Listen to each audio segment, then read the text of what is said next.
Hello student, in this video we are going to learn about intersecting line and non-intersecting line, chapter 6, line and angle. So you look here, intersecting line and non-intersecting line. So first I learn intersecting line. Intersecting मतलब होता है कोई भी दो line हो वो आपस में मीट हो जाएं, कट जाएं, ठीक है, तो उनको हम इंटरसेक्टिंग लाइन बोलते हैं। सपोज मेरी दो फिंगर, मान लीजिए दो लाइन है, वो इस तरह से मीट हो रही हैं, तो ये जो मेरा फिंगर है जहाँ पे टच हो रही है दोनों, तो इसको हम कह सकते हैं इंटरसेक्टिंग पॉइंट। आइए यहाँ पे समझते हैं इंटरसेक्टिंग लाइन क्या होता है। कोई भी दो लाइन है वो इस तरह से मीट हो रही है, इसे कहते हैं लाइन एम और इसे कह देते हैं हम लाइन एम एंड एल। सो आप देख रहे हो लाइन एल और एम ये कहीं पे कट हो रहे हैं, मीट हो रहे हैं, आपस में मिल रहे हैं, इसे कहते हैं इंटरसेक्टिंग लाइन। इसे क्या कहते हैं हम? Intersecting line. दूसरी बात मैं करता हूँ कि अगर कोई लाइन एज लाइक इस तरह से है और दूसरी इस तरह से है, ये भी एल है और ये भी एम है, सो आप कहोगे ये तो कट नहीं रहा है, ये तो कट नहीं रहा है, ये इंटरसेक्ट तो नहीं हो रहा है, तो हम इसे कैसे कह सकते हैं इंटरसेक्टिंग लाइन। ठीक है, जब भी लाइन को हम प्रोड्यूस करते हैं ना, प्रोड्यूस किया मैंने इसको भी प्रोड्यूस किया, तो आप देख रहे हो ना कहीं पे ये आके कट गया, ठीक है, ओ कर देते इसे। तो आप इस तरह से भी अगर लाइन आपको मिल रही है तो आप उसे कह सकते हो इंटरसेक्टिंग लाइन। ठीक है, कैसे? कोई भी लाइन अगर थोड़ा सा भी इस तरह से है और इसको हम प्रोड्यूस किया, इसको आगे बढ़ाया मैं, तो आप देख रहे हो कहीं पे ये कट जाएगा, तो इसे कह सकते हैं इंटरसेक्टिंग लाइन। सो आपको समझ में आ गया। अगर आपको सीरियसली ऐसे मिल रहा है तो आप तो कह ही दोगे कि इंटरसेक्टिंग लाइन है। अगर आपको इस तरह से मिल रहा है, अगर वो कहीं पे भी मीट नहीं हो रहा है, आपको लग नहीं रहा है कि ये कहीं पे भी इंटरसेक्ट नहीं हो रहा है, तो हम इसे कैसे कहेंगे इंटरसेक्टिंग लाइन। तो बस इतना करना है आपको, इसे प्रोड्यूस कर देना आपको, लो ऐसे प्रोड्यूस कर दो, तो ये कहीं पे भी इंटरसेक्ट होंगे जाके, तो इसे कह सकते हो इंटरसेक्टिंग लाइन। आपको समझ में आया? अब नेक्स्ट पॉइंट है नॉन इंटरसेक्टिंग लाइन। अभी नॉन लग गया, नॉन का मतलब नहीं, नॉन इंटरसेक्टिंग लाइन ऐसा कुछ भी नहीं होने वाला है इसमें। ठीक है, कोई दो लाइन है वो गोज ऑन इनफाइनेटली, जाती रहेगी, बट कहीं पे भी इंटरसेक्ट नहीं होगी। आप एग्जाम्पल बता सकते हो? यस, आपकी कॉपी में जो लाइन बनी हुई है ना, वो नॉन इंटरसेक्टिंग लाइन है, कभी भी वो मीट नहीं होगी, क्योंकि दूसरे लैंग्वेज में कह सकते हो जो भी नॉन इंटरसेक्टिंग लाइन होती है ना, वो पैरेलल होती है। वो क्या होती है? पैरेलल। अब पैरेलल क्या होता है? पैरेलल कोई भी लाइन स्टार्ट होती है ना, तो फर्स्ट में जो डिस्टेंस होती है लास्ट तक वही होती है, यानी कि फर्स्ट पॉइंट का जो यहाँ पे दोनों का डिस्टेंस है वही लास्ट पॉइंट तक होगा। जैसे मान लीजिए यहाँ पे 3 है तो यहाँ पे भी 3 होगा। अगर यहाँ पे 2 हो गया तो ये क्या हो जाएगा? इंटरसेक्टिंग हो जाएगा, कहीं पे भी जाके कटेगा, ये कहीं पे जाके मीट हो जाएगा आपस में, तो वो इंटरसेक्टिंग में चला जाएगा। अगर वो सेम डिस्टेंस रहेगा ना दोनों तरफ, तो वो क्या होगा? Non intersecting. दूसरे लैंग्वेज में आप कह सकते हो पैरेलल लाइन। सो बहुत सारे एग्जाम्पल हैं, आपकी कॉपी में जो लाइन है वो भी नॉन इंटरसेक्टिंग लाइन का एग्जाम्पल है। ठीक है, आप ऐसे बहुत से, आप देखते हैं ग्रीन बोर्ड है, ग्रीन बोर्ड का ये वाला साइड और ये वाला साइड क्या है? नॉन इंटरसेक्टिंग लाइन है। इनको प्रोड्यूस किया जाए ना आगे की तरफ, इधर की तरफ प्रोड्यूस किया जाए और इधर की तरफ, तो वो कहीं पर भी कटने वाले नहीं हैं। सो आप इसे कह सकते हो non intersecting line. Okay, so L and M कर देते हैं इसको, line L M N non intersecting, क्योंकि इनके जो बीच का डिस्टेंस है ना, फर्स्ट और लास्ट सेम है। ठीक है, तो ये हो गया non intersecting line. Intersecting line और नॉन इंटरसेक्टिंग लाइन आपको समझ में आया। अब हम चलते हैं एक्सोम 6.1 को जानते हैं। ओके, एक्सोम क्या होता है? फर्स्ट यही जानते हैं एक्सोम क्या होता है। एक्सोम वो होता है ना कि जो हमारा जो क्या होता है? सिद्धांत होता है, कह सकते हो कि जो हमारी प्रॉपर्टी हो सकती है, जो हमारा प्रिंसिपल हो सकता है, मतलब कोई भी हमारा काम करने का जो प्रिंसिपल है, सिद्धांत, हमें ये ऐसे करना है और ऐसे करने के बाद ऐसा ही होता है। ठीक है, अगर हमने ऐड किया दो नंबर को, तो जैसे मैं कह दूं कि 2 + 2 ऐड किया तो हमें क्या मिल रहा है? 4 ही मिलेगा, 5 नहीं मिलेगा। यही होता है एक्सोम, ये होता है प्रिंसिपल, ऐड करने का प्रिंसिपल, यानी कि 2 में 2 ऐड किया, 2 में 2 ऐड किया तो 4 ही मिलेगा। इसे कह सकते हैं हम प्रिंसिपल है, ये हमारा सिद्धांत है ऐड करने का, ये हमारा रूल है। इसी को हम एक्सियोम में करके पढ़ते हैं, इसका नाम एक्सियोम है, एक्सियोम 6.1। ठीक है, एक्सियोम 6.1 को हम जानते हैं। जो एक्सियोम होता है ना वो करेक्ट होता है, वही होता है, उसी के रूल्स पे हम चलना है, हमको चलते हैं। ठीक है, if a rays stand on a line, कह रहा है if a rays stand on a line, so first you draw a rays. Rays क्या होता है ना, फर्स्ट से स्टार्ट होता है, वो क्या होता है लास्ट तक जाता है। आप कह लीजिए यहाँ पे B, if a rays stand on a line,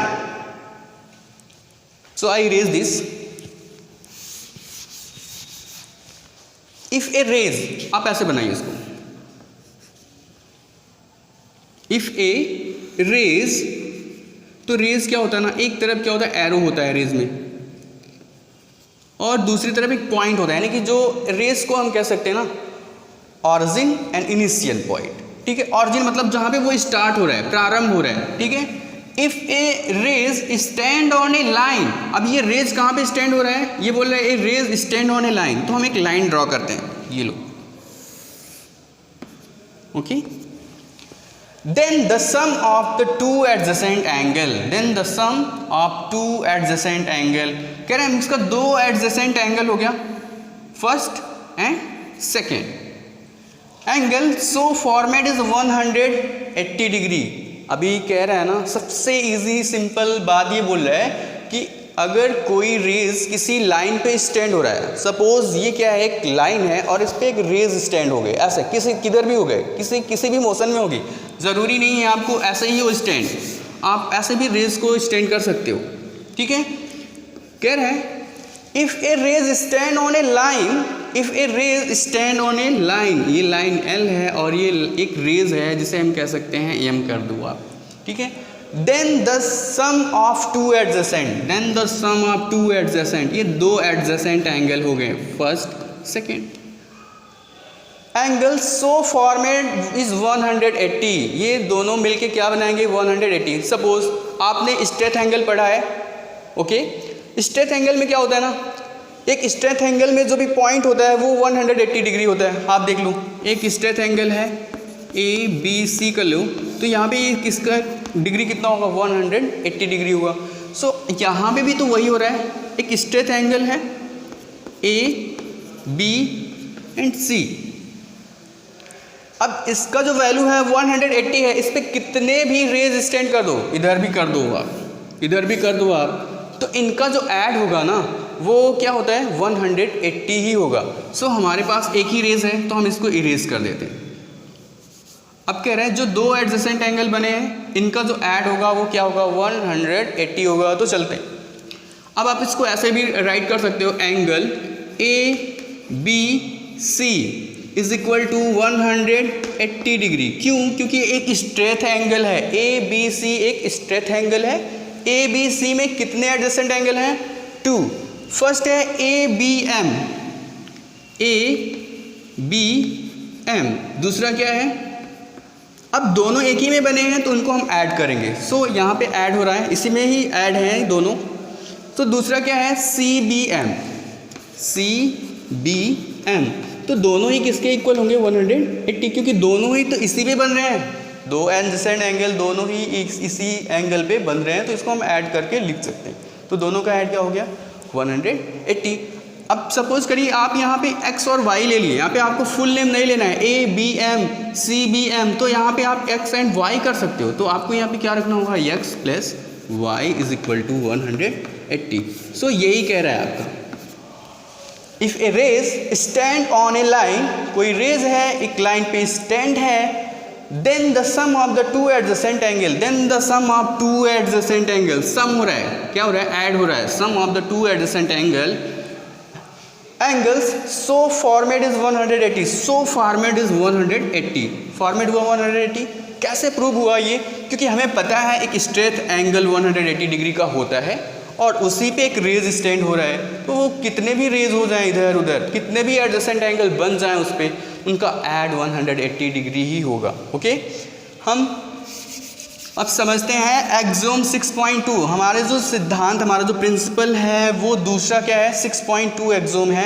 if the sum of two adjacent angle, if the sum of two adjacent angle is 180, then the no common arms of the angles form a line.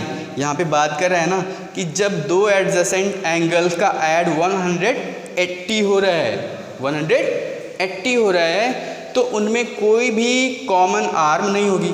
मैंने आपको मैंने previous video में बताया था common arm क्या होता है, जब भी एडजेसेंट एंगल आपने पढ़ा था। ठीक है, इसमें क्या हुआ ना, जो भी ये है ना, ये कॉमन आर्म हो गया, इसका और इसका दोनों का कॉमन आर्म क्या हो गया, BM हो गया। ठीक है, यहाँ पे कह रहा है, इस एक्सोम में कह रहा है जब the sum of two adjacent angle, अब ये ले लेते हैं हम, इसका वैल्यू कितना होगा 180 डिग्री, ABC कर लेते हैं इसको। If the sum of two adjacent angles is 180, जब भी दोनों का ऐड 180 हो जा रहा है, ठीक है, then the no common arm, इसमें कोई भी कॉमन आर्म नहीं होगा, of the angle format a line, जब भी वो क्या बनेगा, एक लाइन बन जाएगा। जब भी उसमें कोई कॉमन आर्म नहीं रहेगा तो वो एक लाइन, एक स्ट्रेट लाइन बन जाएगा और उसका वैल्यू 180 डिग्री हो जाएगा। इसे हम फिगर से समझते हैं। अभी क्या हुआ था ना, फर्स्ट वाले में देखो, इसका भी ऐड 180 था, बट क्या हुआ ना, धीरे धीरे ये इस तरफ आ जाएगा। देखो ये लाइन अगर इस तरह आए और इस तरह इसमें टच हो जाए तो एक लाइन आपको स्ट्रेट लाइन मिलने वाली है ऐसे, आप इसे कह सकते हो 180। सो ये लाइन ऐसे धीरे धीरे कर्व हो गई, यहाँ पे फोल्ड हो गई। अगर इस लाइन को इधर भी फोल्ड कर दो ना तो ये लाइन आपको स्ट्रेट मिल जाएगी, सपोज इसकी तरह, एकदम ऐसे ही। तो यही कह रहा है, if the sum of two adjacent angle, दो एडजेसेंट एंगल का ऐड 180 हो जा रहा है, तो वो कह रहा है then the no common arm, इसमें कोई भी इसकी तरह कोई कॉमन आर्म नहीं होंगे, of the angle format a line, वो जो एंगल बनेगा वो एकदम क्या बनेगा, format angle of A line, एक लाइन की तरह एंगल बन जाएगा, जिसे कहते हैं स्ट्रेट लाइन। आपको समझ में आया? Thank you everyone.